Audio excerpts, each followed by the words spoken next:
Welcome back everyone to the world building review of the How to Train Your Dragon franchise. We have a lot to cover, so if you haven't yet, check out the first video of this series for context. Don't forget to like, share, and subscribe to the channel, and click the bell for further notifications. And if you're even more interested, don't forget to follow me on my Instagram page and join my Discord server, both links down below. And now let's get back right to it, continuing with evolutionary bonds. So, we tackled a lot of details about dragons here, but there is one detail that we have not touched upon yet, and that is the Titan class dragons, such as the Red Death and the Bewilderbeasts. Cause, yeah, they're kind of literally a different kind of beast in their own right. Some aspects of them can still make sense, such as the fact that they seem to each have a certain degree of control over the other dragons, much like how bees have a queen bee that controls them. With some it's pretty strong, while with others it's nearly impossible to overcome.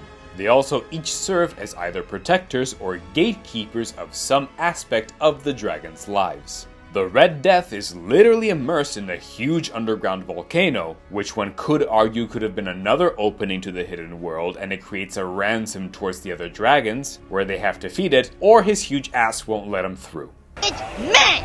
Not yours, man! Then the Bewilderbeasts are, well, a whole different kind of beast. If the Red Death is more akin to the Queen of Dragons, these are the Kings, the true alphas. Every nest has its queen, but this is the king of all dragons. These are more the protectors of dragons, the biggest of them all, and have their own unique properties as well, such as shooting ice instead of fire, and having full control over the dragons. We'll get to that. They're honestly pretty fine as far as I'm concerned, also because they're pretty rare in this world. The only real issue, I think, is that they would both need to be omnivores and not carnivores, mainly because in order to keep such a gargantuan size, they'd absolutely need to eat all that they can. The Red Death is at least one step closer to this, since it was the one who was ordering the other dragons to eat the Vikings' livestock. So, okay, fine. Still, the Red Death and the Bewilderbeasts seem to indicate that they sort of still have just enough difference to have one degree of separation on the taxonomic scale, with the Bewilderbeasts being slightly more separate to everyone else. And that actually could be a benefit that we can take advantage of. But before we get there, we need to take one step back and actually analyze and fix what I think is one of the biggest issues with the whole franchise, and that is, again, Drago Bloodfist. So, hot take, I personally think that Drago Bloodfist is hands down the most boring character of the entire franchise. But more than that, it's the way that he's a threatening villain that makes no sense at all. See, he is actually the one who controls one of the Bewilderbeasts, and through it, he can control all the other dragons to do his will. The problem is that he controls the Bewilderbeasts by just swinging his staff around and shouting real loud. God, that makes no sense at all. But I think that the creators could have been close to making sense. And that could have been thanks to none other than his arm. Or at least lack thereof. He lost it years prior in a confrontation with another dragon, and now uses a prosthetic.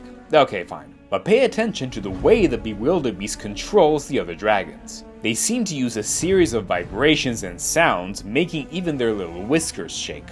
Isn't that cute? And perhaps it does so with its massive front horns, using them almost like a tuning fork or something, which would then justify this very particular design that they have. And yes, it's indeed sound and not stare, because when Hiccup tries to protect Toothless from the control, he was trying to cover his ears. So, here's my idea. What if a long time ago, after Drago lost his arm, he still managed to fight the Bewilderbeast with his army, and somehow they were able to chip off one of its horns. And when he did, he actually used that as his prosthetic arm. It might have not been the most functional thing for a human, but being such an important element of the Bewilderbeast, it weakened its status enough to be less of a threat, And perhaps when he points with it and screams with a very specific frequency, he is able to control it in the same way that the Bewilderbeast controls the other dragons. And when he does need to control the other dragons, boom, he just hops onto the beast's broken horn and just holds its position onto it, completing its ability. In a way, it could thematically resonate as the opposite of Hiccup and Toothless, both of which are also missing parts of each other and work best as a team. Except in this case, Drago would be doing so very much against the beast's will. The perfect opposite rival. Now we got a villain! Then, the events of the film can continue as before, with Toothless blasting off, in this case, the other tip of the bad Bewilderbeast's horn, and have even more reason to become the new Alpha. Cause one chipped horn is already bad enough, but two is a definite loss. And you know what? All of this could actually indicate a brand new future for the franchise. If things had continued the way they did and the dragons kept on evolving and reproducing, especially the alphas, do you really think that humans could have stood a chance at all? I don't think so. The scales are tipped too much in their favor. But now, everything has changed thanks to the simple relationship between one boy and his dragon. This was the first time something like this seems to have happened in this world, especially with such a strong bond. And then it was that very same dragon, Toothless, that managed to defeat the Bewilderbeast and become the new Alpha. And it's not just some instinctual title. This seems to be almost biological, as any dragon is suddenly under Toothless's control without them ever having even seen him do his great deed. So, from here on, it would be his genes that would spread out. And with them, perhaps his genes can already include the base concept that perhaps bonding and cooperating with humans might actually be a good idea. Similarly, for example, to how we have created a very strong bond with dogs in our world. This means that if Toothless and Hiccup hadn't become friends, dragons and their alphas could have perhaps kept on becoming bigger, stronger, and more powerful, and eventually bring humanity to extinction. But now, I think that instead, evolution would have changed course, and humans and dragons will end up evolving due to this change. So in this timeline, there definitely wouldn't be something like the Nine Realms show, and from there, the franchise could have speculated on how different human society would have been with us coexisting with these huge and powerful beasts. The sparing of one single life might have ended up saving humanity as a whole. Which pisses me off even more that we're not living at that timeline, goddamn. And that, folks, was the world building review of the How to Train Your Dragon franchise. Yeah, I really don't have to explain why I like it, right? It was one of those movies that seemed to be simple enough at first and that would have just entertained and not demand any more. And yet, perhaps it's that very simplicity that ended up working in its favor. It's one of the very best examples I can think of where you can have the same damn old story told a million times, but if your execution is right, you'll make it feel fresh and new. And, you know, the fucking dragons don't hurt either. The franchise might have had its pitfalls here and there, and admittedly I would have liked it if the filmmakers put just a little more effort into its world building, but hey, even if it isn't perfect, it's still pretty damn close, to the point that there really wasn't that much to say about it. And even then, I know for a fact that anytime I want to feel simple, raw, strong emotions that go straight to the core, I can always come back to this franchise and have a guarantee that my and everyone else's imagination will easily soar. Anyway, that's all for today, folks. What do you think?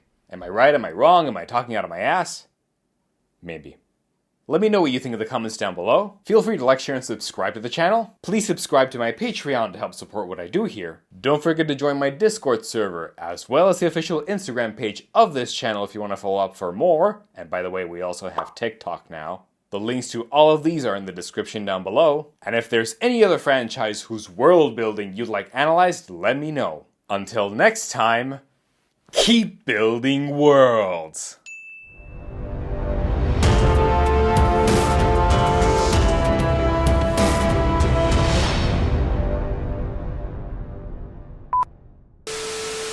And by the way, real quick, this video is sponsored by me. Cause yes, my book Grimm has now been released in 3 languages, English, Italian, and German, and are all available on Amazon right now. It's a dark horror fantasy suspense story about a teenager who has the strange ability to see none other than the Grim Reaper. And one day he has to strike a terrible deal with the Reaper in order to save someone he loves. The reviews so far have been surprisingly good, and I thank each and every one of you who had a chance to read it. If you're also interested in giving it a shot, feel free to click the links down in the description below, or use the QR codes you see right here on the screen for each language. Give it a read, and feel free to leave a review, or let me know your thoughts on this channel's Discord server, also linked below. Thank you for listening, and see you at the next video.